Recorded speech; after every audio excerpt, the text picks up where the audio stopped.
Čau lidi, zdraví vás Melka 123 a dneska vás vítám u druhé části zahajovacího videa na YouTube. Dneska se budu věnovat tomu, co kromě politických témat budu dělat na mém YouTube kanálu. V první části jsem vám řekl, že můj kanál se bude věnovat politickým tématům. Ano, bude. Ale tohle to není všecko.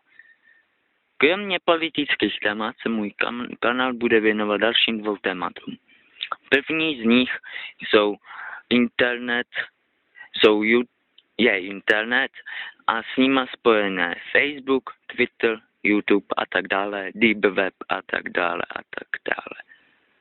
A třetí téma, to poslední, bude téma světa kolem nás.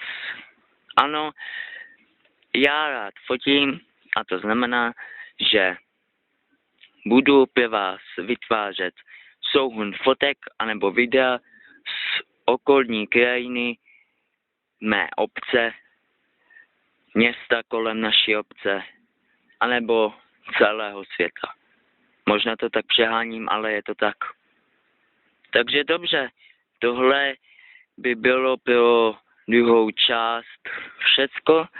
Nic víc jsem k tomu dodat nechtěl a těším se u dalších videí. Můžete dát like, dislike a tak však vy to znáte. A budu se tedy těšit do dalších videí. A nazdar.